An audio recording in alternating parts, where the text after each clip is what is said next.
होकर दिल के वादी से चाहत के सागर तक जाता हूँ।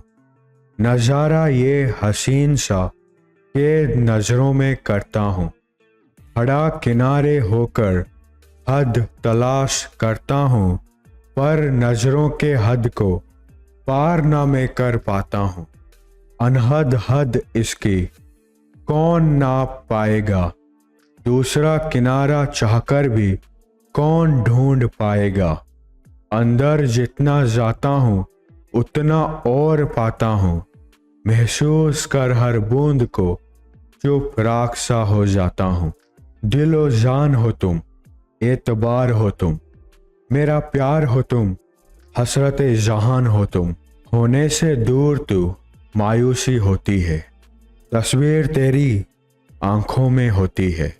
आने की चाह पास राहत देती है, ख्याल तेरी मुस्कुराहट देती है। इंसान जन्म से गायब होना चाहता है और भगवान बनना चाहता है, पर आज तक ये बस कहानियों में संभव था, लेकिन हकीकत से काफी कोसों दूर। मगर अब ये संभव होने जा रहा है, और वो भी एक साधारण डाई की वजह से जो खाने में इस्तेमाल होता है। सोच की क्षमता जब से हमारे हाथ में आया है, हम उसका भरपूर इस्तेमाल कर रहे हैं और उसके सफलता के मंजिल पर पहुंचने के लिए कुर्बानी पर कुर्बानी देते जा रहे हैं। पर इस कुर्बानी में बकरे का काम चूहा करता है। वैसे चूहा का कोई मानवाधिकार नहीं है क्योंकि वो मानव नहीं है, और वैसे उसे मारने से कोई सजा भी मुकर्रर नहीं होती क्योंकि वो जानवर भी नहीं है। कोई संस्था उसके लिए आवाज नहीं उठाता। वैसे मैं कभी कभी ये सोचता हूँ, चूहा कौन से लिस्ट में आता है? शायद वो पेड़ और दरख्तों के लिस्ट में आता है, जिसके मर जाने से किसी को कोई फर्क नहीं पड़ता। चूहा पर एक्सपेरिमेंट सफल हो चुका है और उसको गायब करवाने में इंसान सफल हो चुका है। इंसान और चूहे के खाल में कुछ ज्यादा फर्क नहीं है, बस इतना फर्क है कि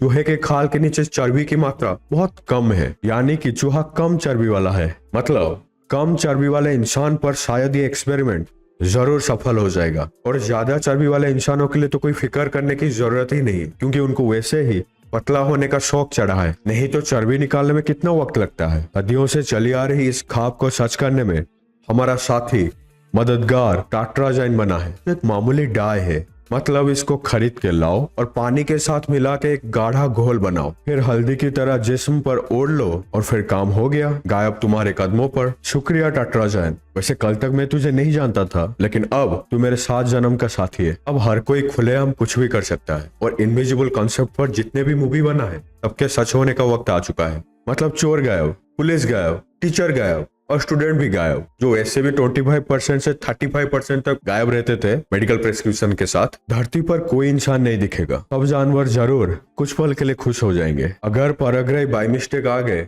जरूर भौचक्का रह जाएंगे, सर खुजलाने लगेंगे, सोचेंगे क्या हो गया है धरती पर। हाँ, बस हमारी तरह 2 पैर वाले होने चाहिए। जरूर सोचेंगे ये फ्रीक्वेंसी सिग्नल कौन भेज रहा था, क्या सांड और गाय, या शेर या शेरनी। एक अहम चीज तो अभी तक बताना भूल ही गया, इसके इस्तेमाल से बस खाल ही गायब होगा और बाकी सब दिखेगा। तब एक दूसरे के आशिक जरूर हो जाएंगे, और अब दिल से दिल की बात सीधा होगा। पाइप में जल बहना देखे हो, वैसे ही तुम खून बहना देख सकते हो, और वो भी लाइव, किसी के जिंदा रहते, बिना उसको चीर फाड़े, और कैमरा को भी बिना अंदर डाले। अनाटोमी की मोटी मोटी किताबों का अब खुलेआम माबहन होगा। एग्जाम में चीट लेकर जाने की कोई जरूरत ही नहीं है। किसी दोस्त को बोल देना, वो डाई लगाकर चला आएगा, और फिर एग्जाम में तुम्हारा 100 में से 200 मार्क। ये तो पक्का है। अब अनाटोमी में सबका फुल मार्क आएगा, जरूर आएगा। मुझे तो बस ये सोच के डर लग रहा है कि लोग घर बैठे बैठे ही जान सकेंगे कि उनके घर में कैसा बच्चा होगा और कौन सा बच्चा होगा। अब हॉस्पिटल्स लेकर जाने की कोई जरूरत ही नहीं। मुझे और एक बात सोच के डर भी लग रहा है, ऐसा ना हो जाए कि धरती लड़की विहीन हो जाए और फिर सबको समलिंगी बनना पड़े। समझ रहे हो ना? मुझे तो ये किसी एडिटिंग ऐप के फीचर की तरह लग रहा है, जहाँ तुम ओपेसिटी को सीधा 100 में से 0 कर सकते हो, और फिर इंसान धड़ाम से कांच का बन जाएगा। कुत्ते वैसे भी रात में भौंकते हैं, शायद भूत देख के, लेकिन इसके बाद हर पल भोगते रहेंगे। मुझे तो डर है गला बैठ जाएगा सालों का। मैंने घोष सिम के बारे में सुना था, लेकिन अब इंसान के आगे भी घोष का टाइटल लग जाएगा। मुझे तो ये सोच के हंसी आ रही है कि ट्रांसपेरेंट जानवरों में और 2 नाम ऐड हो जाएगा, एक है चूहा, दूसरा है इंसान। और अगर अब हम खून को गायब करने में कामयाब हो गए, तो फिर तो हम भूत और इंसान के मेल से बने हुए जानवर लगेंगे। नहीं, जीव लगेंगे। बंदर की तरह ना दिखते हुए भी इतने साल हम पढ़े कि हम बंदर के औलाद हैं, तो फिर भूत के औलाद बनने में क्या दिक्कत है? वैसे और एक सोच मेरे दिमाग में आ रहा है, अगर किसी के ड्रेस में इसे लगा दे तो